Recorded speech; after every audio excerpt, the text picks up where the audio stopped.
दर्शकों, अब बात करते हैं मकर राशि के जातकों के लिए दिसंबर का महीना कैसे रहने वाला है। अगर हम देखें तो ये महीना पूरी तरीके से सामान्य रहने वाला है, मिश्रित रहने वाला है, न ज़्यादा अच्छा न ज़्यादा बुरा। इसके अलावा हम देखें कि आपकी सोच काफ़ी गंभीर होगी, काफ़ी आपकी सोच में गंभीरता आएगी। हरे कृष्णा, मैं आचार्य पूजा आपका वैदिक एस्ट्रो केंद्र में स्वागत करती हूँ। हम बात करने जा रहे हैं मकर राशि के जातकों की कि दिसंबर का महीना उनके लिए कैसे रहने वाला है। उससे पहले हम ग्रह गोचर की स्थिति देख लेते हैं कि आपके लिए ग्रह गोचर की स्थिति कैसे रहने वाली है। उसके हिसाब से जो लग्नेश है आपके लगन में ही विराजमान है शनि, और बृहस्पति आपके पराक्रम भाव या तृतीय भाव में विराजमान है अपनी ही राशि में। मंगल आपके पंचम भाव में वक्री होकर बैठे हैं। राहु केतु आपके चतुर्थ और दशम स्थान में बैठे हैं, आपको काफ़ी चिंता दे रहे हैं। इसके अलावा आपके एकादश भाव में अच्छा खासा सुयोग बना हुआ है सूर्य, बुध और शुक्र का, जो आपको लाभ भी दे रहे हैं। तो ये थी आपकी ग्रह गोचर की स्थिति। अब इसी के आधार पर हम जानेंगे कि आपका दिसंबर में व्यापार और स्वास्थ्य और शिक्षा, आपके नौकरी, आपके प्रेम संबंध और आपके वैवाहिक जीवन के लिए कैसा रहने वाला है, हम इसको विस्तार से समझेंगे। तो सबसे पहले हम शुरुआत करेंगे आपके स्वास्थ्य से। तो स्वास्थ्य से अगर देखें तो छठे घर का जो स्वामी है बुध एकादश भाव में बैठे हैं, तो ये स्थिति आपके लिए काफ़ी अच्छी है, ज़्यादा बुरी नहीं है, लेकिन फिर भी आपको लापरवाह होने की कोई ज़रूरत नहीं है। लेकिन यह बात भी है कि पहले ही हफ्ते में जब 3 दिसंबर को बुध राशि परिवर्तन करके द्वादश भाव में आएंगे, तब ये स्थिति आपके लिए चिंताजनक हो सकती है। हो सकता है कि आपको अपने स्वास्थ्य के लिए अच्छा खासा खर्चा करना पड़ जाए। बाद में जब शुक्र और सूर्य आएंगे तब ये स्थिति थोड़ी और गंभीर हो सकती है। तो इसलिए आपको अपने स्वास्थ्य का पहले से ही ख्याल रखना चाहिए, क्योंकि पहले हफ्ते के बाद और अंतिम तक दिसंबर तक आपको काफ़ी ध्यान रखना पड़ेगा। आपको ठंड से बचाव करना है, आपको तेज़ बुखार की भी समस्या हो सकती है। इसके अलावा माउथ अल्सर यानी कि मुंह के छाले की भी समस्या आपको हो सकती है, तो उसका आपको विशेष ध्यान रखना होगा। उसके लिए अपने पेट की सफाई बहुत ज़रूरी है, आपका पेट का पाचन बहुत ज़रूरी है, उसके लिए दुरुस्त रखना होगा, अपने संतुलित आहार लेना होगा। अपने स्वास्थ्य के लिए आप व्यायाम कर सकते हैं, सुबह की सैर कर सकते हैं, और हो सके जितना हरी सब्जी खाएं आपके स्वास्थ्य के लिए अच्छा होगा। तो थोड़ी सी समस्या है लेकिन इतनी गंभीर नहीं है, अगर आप उसको गंभीरता से नहीं लेंगे तो ज़रूर हो सकती है। साथ में अपने स्वास्थ्य का, अपने खान पान का विशेष ध्यान रखें। कुल मिलाकर दिसंबर का महीना आपके लिए ठीक ठाक रहने वाला है। कुछ छोटी मोटी परेशानियां तो होंगी, लेकिन जल्दी ही आप उससे बाहर आ जाएंगे। इसके अलावा आपके जो लग्नेश शनि आपको पूरा सपोर्ट कर रहे हैं। अब हम बात करेंगे आपके कार्यक्षेत्र की और व्यवसाय की। तो सबसे पहले बात करते हैं आपके कार्यक्षेत्र की। तो कार्यक्षेत्र में देखें तो केतु पहले से विराजमान है, जो काफ़ी समय से आपके कार्यक्षेत्र को मंदा या उदासीन बना के चल रही हैं, जिसकी वजह से आपकी स्थिति काफ़ी तनावपूर्ण हो रही है। आप काफ़ी निराश हो रहे हैं या काफ़ी आप नेगेटिव हो रहे हैं, बहुत नकारात्मक हो रहे हैं। लेकिन आपको इससे बचना चाहिए, क्योंकि अगर आपको कार्यक्षेत्र में लंबा चलना है तो इस स्थिति को भी आपको फेस करना होगा, आपको इसे झेलना होगा। लेकिन ऐसा तो है नहीं कि अगर आप मेहनत करेंगे ईमानदारी से तो आपको उसका सुखद परिणाम ना मिले, ये तो हो ही नहीं सकता। ये ज़रूर आपको मिलेगा, लेकिन आपको थोड़ा इंतज़ार करना पड़ेगा। साथ ही शनि आपको लगन में बैठकर बेशक आपको सपोर्ट कर रहे हैं, लेकिन साथ में आपको मेहनत और संघर्ष भी उतना करवा रहे हैं। शनि चाहते हैं कि आप मेहनत और संघर्ष करें अगर आप लाभ लेना चाहते हैं। हालांकि एकादश भाव में सूर्य बुध और शुक्र युति बना के बैठे हैं, तो लाभ तो आपको हो रहा है। साथ में अगर आप चाहते हैं कि प्रमोशन, तो प्रमोशन भी आपको हो जाएगा, लेकिन आपको फिर भी उसमें उदासीनता बनी रहेगी। इसके अलावा अगर जो ट्रांसफ़र के लिए सोच रहे हैं तो शुक्र के राशि परिवर्तन के साथ ही इसके भी योग बन जाएंगे। लेकिन कुल मिला के आपका जो कार्य क्षेत्र है उसमें उत्साह लाने के लिए आपको निरंतर सकारात्मक होने की बड़ी आवश्यकता है, क्योंकि अगर आप सकारात्मक रहेंगे तभी आप अपने कार्य क्षेत्र में उन्नति कर पाएंगे, उसमें अच्छा रिजल्ट दे पाएंगे, अच्छा परिणाम लेकर आ पाएंगे। इसके लिए आपको अपनी कार्यशैली को सुधारना होगा। आपको जो उत्साह है पहले जैसा वैसा अभी भी बरकरार रखना होगा, तो ही आप कार्यक्षेत्र में सफल रहेंगे।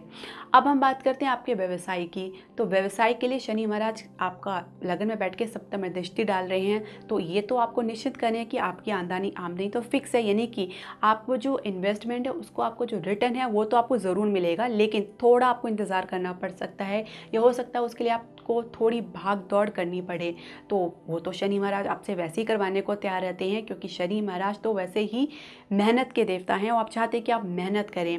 इसके अलावा एकादश भाव में 3 ग्रह की युति आपको लाभ भी दे रही है, लेकिन जैसे ही इनका राशि परिवर्तन द्वादश भाव में होगा तब आपको सतर्क रहने की ज़रूरत है। यानी कि मध्य दिसंबर से आखिरी दिसंबर तक आप कहीं पे भी इन्वेस्टमेंट करने से बचें। हो सके तो इसको टाल दें कुछ समय के लिए। अगर बहुत ज़रूरी है तो किसी अच्छे समझदार और एक्सपर्ट से सलाह लेकर ही निवेश करें, अन्यथा इसको नज़रअंदाज करें या इसको टाल दें कुछ समय के लिए।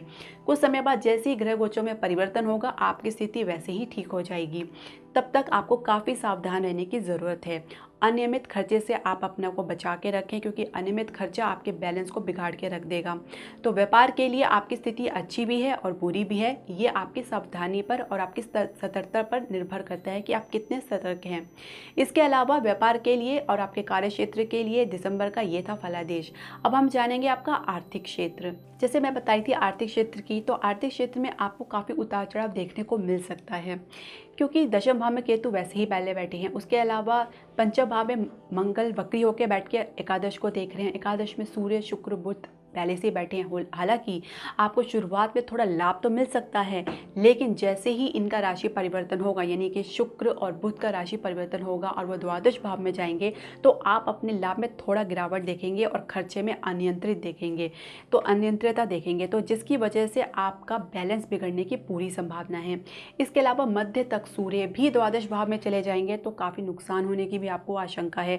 तो आर्थिक क्षेत्र में बैलेंस बना के रखें, सोच समझ कर खर्चा करें, पहले से ही तैयारी करके रखें, क्योंकि काफ़ी उतार चढ़ाव आपको देखने को मिलेगा। ये पूरे मध्य दिसंबर से आखिरी दिसंबर तक ऐसे ही रहेगा। इसके अलावा आप देखेंगे कि आपको जो नुकसान हुआ है, हालांकि एक बात तो ये भी है, एक खुशी की बात ये भी है कि आपका कोई भी काम आर्थिक समस्या की वजह से नहीं रुकेगा। बृहस्पति की दृष्टि एकादश में पड़ने से आपको थोड़ी राहत तो ज़रूर मिलेगी, लेकिन फिर भी अगर आप सावधान होकर चलेंगे तो ये आपके लिए अच्छा होगा। तो आर्थिक क्षेत्र के लिए ये उतार चढ़ाव ये स्थायी नहीं है, बहुत जल्दी ही आपकी स्थिति में परिवर्तन होगा और आप देखेंगे आपको अच्छा खासा लाभ भी हो रहा है। तब तक आप संयम बना के रखें और सकारात्मक रहें। तो ये था आपका आर्थिक क्षेत्र। अब बात कर लेते हैं आपके शिक्षा क्षेत्र की। तो शिक्षा क्षेत्र के लिए मंगल जो है पंचम में वक्री होकर काफ़ी टाइम से बैठे हैं, जिससे आपको विद्यार्थी को ऐसा लग रहा है क्योंकि कोई भी जो भी परीक्षा है या कुछ भी शुरुआती असफलता है उनको काफ़ी निराश दे रही है। उनको लगता है कि काफ़ी बार ट्राई करने के बाद भी उनको सफलता नहीं मिल रही, लेकिन आपको इससे बचना चाहिए, क्योंकि ये स्थिति स्थायी नहीं है, बहुत जल्दी परिवर्तन होने वाला है। इसके अलावा एकादश भाव में सूर्य बुध और शुक्र पंचम में दृष्टि डाल के आपको अच्छा खासा उत्साह दे रहे हैं, सपोर्ट कर रहे हैं, लेकिन फिर भी ये स्थिति जल्दी बदल जाएगी जब ये तीनों ग्रह द्वादश भाव में आ जाएंगे। तो कुल मिला के आपको अपने सकारात्मक को बना के रहना है। कुछ उतार चढ़ाव तो आते रहेंगे, उससे आपको व्यथित नहीं होना है, उससे आपको ज़्यादा सोचना नहीं है, बल्कि अपनी सकारात्मक सोच को लेकर आगे बढ़ना है। आपको अगर सफलता चाहिए तो आपको एकाग्रता से अपनी पढ़ाई करनी चाहिए, और बजाय इसके कि क्या है, क्या तनाव है, क्या नहीं है, और फ्रस्ट्रेशन में आके आप कुछ भी नुकसान करें, ऐसा आप बिल्कुल ना करें, क्योंकि बहुत जल्दी आपकी स्थिति में परिवर्तन होगा और आप देखेंगे कि आपका जो उत्साह है पहले जैसा फिर से हो गया है। अब मंगल आपको इसके लिए पूरा सपोर्ट करेंगे, थोड़ा इंतज़ार की बात है, उसके बाद आपको सफलता निश्चित मिलेगी। तो विद्यार्थियों को अपनी एकाग्रता बना के रखना चाहिए और पढ़ाई में नियमित तौर से अच्छे से मेहनत करनी चाहिए, तो आपको सुखद परिणाम ज़रूर मिलेगा। तो आपको अपने प्रेम संबंध के लिए काफ़ी धीर और गंभीर होना पड़ेगा, अपनी ईगो और अहम को भुलाकर अपने रिश्तों को आगे बढ़ाना होगा, वरना आपका रिश्ता पहले ही दम तोड़ देगा। अगर आप चाहते हैं कि आपका रिश्ता आगे बढ़े और अपनी मंजिल को पाए, तो आपको सकारात्मक रहने की ज़रूरत है, अपने फ्रस्ट्रेशन और ईगो को दूर रखने की ज़रूरत है। अब बात करेंगे आप विवाहित दंपतियों के लिए कि दिसंबर का महीना उनके लिए कैसा रहने वाला है। तो उनके लिए कुल मिलाकर ठीक ठाक रहने वाला है। हालांकि शनि लगन में बैठ के सप्तम में दृष्टि डाल रहे हैं, तो आपके रिश्ते में समझदारी, परिपक्वता या मैच्योरिटी अच्छे से आ रही है, लेकिन थोड़ी नीरसता भी आ रही है। तो उसके लिए आप क्या कर सकते हैं, आप अपने रिश्तों को लाइवली कर सकते हैं। कुछ ऐसा कर सकते हैं जैसे आपका रिश्ता फिर से सजीव हो जाए, या कुछ ऐसा करें जैसे आप कहीं दूर जा सकते हैं, या कुछ ऐसे प्लान कर सकते हैं जैसे आपके जो पार्टनर है, आपके पति या पत्नी हैं, उसमें फिर से वो उत्साह आ जाए।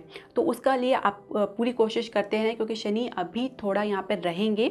जनवरी के 17 जनवरी के बाद यानी 2023 को राशि परिवर्तन करेंगे, लेकिन तब तक आप चाहें तो इसमें सकारात्मक रहें। अब चाहे तो आप नीरसता को दूर करने के लिए कुछ भी उपाय कर सकते हैं, लेकिन आपका जो रिश्ता है वो कायम रहेगा, उसमें कोई कमी नहीं आएगी। आपके रिश्ते में ईमानदारी है, गंभीरता है, वो बनी रहेगी। तो विवाहित दंपतियों के लिए दिसंबर ठीक ठाक रहने वाला है। ये बाकी आपकी प्लानिंग पर डिपेंड करता है कि आप उसको कैसे बनाना चाहें। इसके अलावा आप हम बात करेंगे उपाय की। तो उपाय में ऐसा क्या कर सकते हैं जो आपको लाभ मिले, जो आपको मानसिक शांति दे। तो उसके लिए आप शनिवार को पीपल की जड़ में पूजन कर सकते हैं, शाम को दीपक जला सकते हैं। इसके अलावा आप शनिवार को चींटी को भोजन करा सकते हैं, जैसे आटा और बूरा मिला के, और इसके अलावा मछलियों को दाना डाल सकते हैं, खाना खिला सकते हैं। तो ये आपके लाभप्रद होगा। तो ये था उपाय मकर राशि के जातकों के लिए और दिसंबर का फलादेश। दर्शकों, आपका जो भी सुझाव है या आपका जो भी प्रश्न है, आप हमारे कमेंट बॉक्स में ज़रूर डालें। इसके अलावा आप हमारे चैनल को लाइक, शेयर और सब्सक्राइब करें। और इसके अलावा अगर आप अपनी कुंडली का हमसे विश्लेषण कराना चाहते हैं तो आप नीचे दिए गए व्हाट्सएप नंबर पर हमसे कांटेक्ट कर सकते हैं। हरे कृष्णा।